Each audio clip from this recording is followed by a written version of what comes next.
Good afternoon. We all know the saying, when Recording it rains, in it progress. pours. Well, this week it rained, it poured, it's snowing.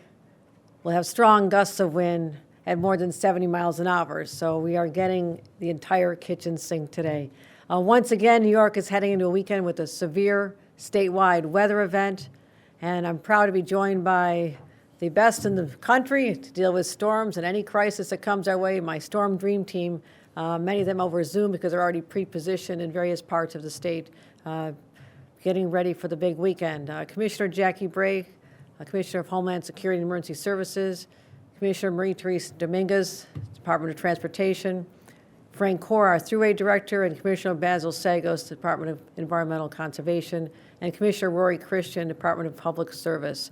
Again, this will be a statewide weather event with different impacts depending on which part of the state you're in. Let me start with the more immediate impacts of the eastern New York, part of New York, beginning at 6 p.m. tonight through Saturday.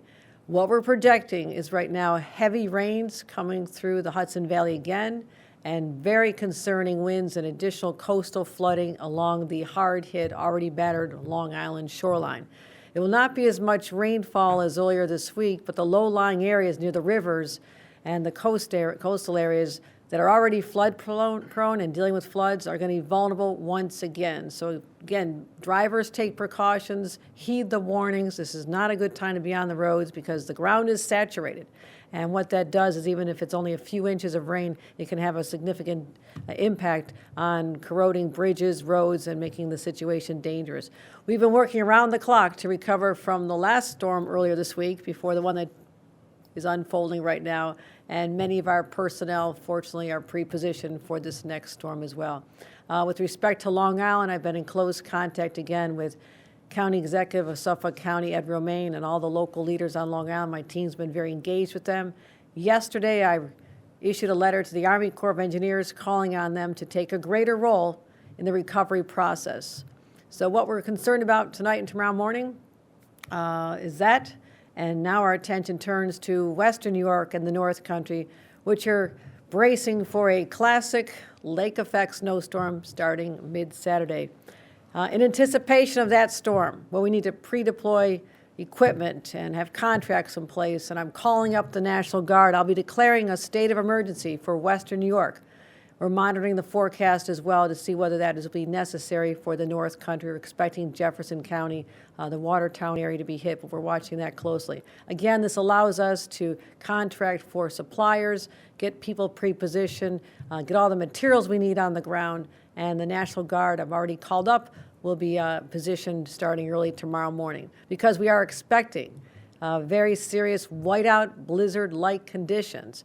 And the forecast of 20 inches may not sound like a lot to Western New Yorkers, but it could be falling at a heavy rate of 2 to 3 inches an hour. It'll affect visibility, blizzard-like conditions, and the high winds, as locals know, and I certainly know this. It can create very dangerous situations with downed tree limbs, and you can't see a down power line on the road, and it becomes very treacherous. So also we're concerned about safety on our roads, making sure that the thruway is free and clear, state roads are clear. And what I'm calling for is beginning at 9 a.m. Saturday morning is a ban on tandem trucks and empty tractor trailers all the way from the Rochester area, exit 56, to the Pennsylvania line. Again, we've seen from past storms, we're always learning lessons, that if these tractor trailers overturn, it can jam up the traffic, leaving people in freezing cold weather vulnerable. And we want to make sure that we prevent that. So we're getting the warning out early so all the truckers and truckers associations can get the word out as well. And that will be in place for the duration of the storm. And we may be having to add additional travel bans, but not at this time. So please stay tuned for additional guidance on closures and anything else we're talking about. Storm preparation. It's what we talk about all the time here. They've been working all week to be prepared for the cleanup from the past storm, the imminent storm, and the storm we're predicting later tomorrow in Western New York. So they're ready. Our emergency operations centers are already activated. They've been on fully staffed since Wednesday, so we're keeping an eye on monitoring the situation.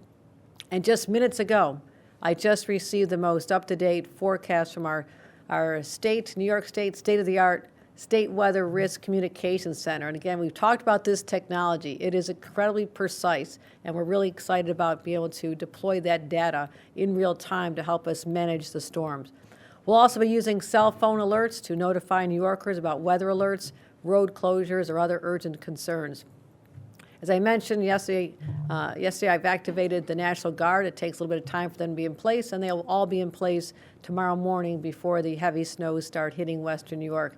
100 members will be on their way to Western New York with 25 vehicles. Utility crews already here, 11,000 crew members ready to restore power wherever it comes down. Actually, 5,500 are already in Western New York as we speak. We'll be adding more as necessary. And we're going to continue talking about how we can keep people safe. Warming shelters are being set up. I know the city of Buffalo is doing one. We're going to have state-run centers as well. And again, what I've appreciated from New Yorkers, so many times we've given out these early warnings when the sun may be shining and it doesn't look bad. This is when you stock up on the groceries, get all the fixings for the chicken wings for your Sunday game, whatever you need to do, get them now so you're not caught with having to go out there during bad weather conditions, as we've seen has happened so many times. People get trapped in their cars, whether it's the flooding, whether it's the heavy snowstorms. Please don't go on the roads overnight. We're trying to get the salters out. You'll be hearing from our Commissioner of DOT. We're trying to get the salters out, get the roads ready so they can be as safe as can be. Check in on vulnerable friends and family. In fact, invite them over for a sleepover and have a slumber party and get ready for some pre-gaming as well. And it's going to be bitter cold. Bitter, bitter, bitter cold. Wind chills in the single digits. We haven't had a lot of that this winter, so we're not as accustomed as we are other years. So do whatever you can to stay safe and warm. And for my fellow Buffalo Bills fans, here's the advice. If you have tickets to the game, listen to the forecast. Drive safely back and forth. We don't anticipate changes right now, but stay tuned because the weather, Mother Nature is wildly unpredictable. If you don't have a ticket, you just want to come out and have some fun, this might be a better day just to sit home and open up, bring out the six-pack, has been advised by leaders in the past, and watch the game from home. It'd be a lot safer and a lot warmer for sure, and allow us to clear the roads easier when there's fewer people traveling on them. So right now, we're in regular communications with the county. I just spoke to County Executive Mark Polenkars.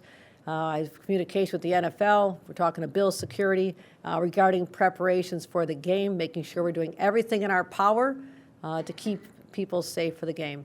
With that, I'd like to turn it over to Commissioner Bray for any additional details. Thank you, ma'am. I appreciate that. As the governor said, it's a statewide event. We're particularly concerned Saturday into Sunday about wind, whiteout conditions, and cold in the Buffalo area and the Watertown area. I just want to give some safety tips for individuals. One, because of the wind gusts, we do expect that some people will lose power. We're predicting wind gusts up to 65 miles an hour off of the two lakes. If you lose power and you have a generator, make sure that you use that generator safely. That means outside of your home, at least 10 feet from your home, never inside your home, not in your garage. Make sure you do not use like a gas stove for heating. That's unsafe. Both misuse of a generator and use of a gas stove can cause carbon monoxide poisoning. We do see an increase in carbon monoxide poisoning and deaths related to winter storms. If you lose power and you don't have a generator, the right thing to do is to go to a single room in your home, close the doors, make sure all the people in your home are in the same room with your pets, to huddle together, bundle up as many layers of blankets and clothes as you can do and as you have. And to remember that if you lose power, it may not be safe to go out to seek shelter somewhere else during the storm. If there are active whiteout conditions, not only should you not drive in those, but you shouldn't be walking in whiteout conditions as well. So single room inside your home. In terms of car safety, if you're going to be driving, make sure that you have some snacks, some water, make sure that you have extra blankets. If you do get stuck in your car, remember that if you keep your car running and your tailpipe gets clogged, that can cause carbon monoxide poisoning inside your vehicle. So you want to turn your car on, heat it up, turn your car off, and keep it mostly off, and make sure your tailpipe is clear. For folks with vulnerable family members, vulnerable neighbors, if you have someone in your life that you usually call to check in on them and ask, are they okay? Today is a good day to call them and invite them over to your house for the weekend, to take that checking on our neighbors, checking on our family members a step further, and invite them over to spend the storm with you in your home. And with that, I'm going to turn it over to Commissioner of Transportation, Marie-Therese Dominguez, to talk about details on the travel and traffic planning. Hello, Governor and Commissioner Bray. Thank you very much. State DOT operations team has been working 24/7 in preparation for this storm. Our mechanics and our highway maintenance crews are working extremely hard to make sure that all of our equipment is in good working order. All of our residencies across the state are staffed up for 24/7 operations and certainly in all the impacted areas. We've staged generators across the state in the event that we have any traffic signal outages. That's just an example of some of the equipment and the personnel that we've got ready. In coordination with the State Thruway Authority and the state police, we're beginning at 9 a.m. on Saturday morning. New York State DOT will be issuing a travel ban on empty tractor trailers and tandem trucks on the following state routes in Western New York. The Buffalo Skyway, US Route 219, New York 400, I-190 north of the North Grand Island Bridge, I-290, I-990, the 33, the Kensington Expressway, I-86 in Chautauqua and Cattaraugus counties. Again, a ban will be in effect beginning on Saturday morning at 9 a.m. on those state roadways, strictly for empty tractor trailers and tandem trucks. In terms of people and equipment, DOT has more than 3,700 operators and supervisors available statewide, as well as 1,750 large and medium plow trucks, 340 graders, 52 tow plows, and 37 snow blowers. We're deploying additional personnel and equipment to Western New York to include an additional 54 operators, 10 supervisors, 5 equipment operator instructors, 25 plows, 3 snow blowers, and an additional grader. If we need to send more, we certainly are in a position to do so, and we'll make those resource adjustments as needed. One thing that I would mention, much like Commissioner Bray cautioned, some safety tips here. If you're traveling to the city of Buffalo, recognizing that there's a big game that's being played on Sunday, people are going to be traveling from Pennsylvania into the state of New York, and New Yorkers are certainly traveling within Western New York and to Western New York.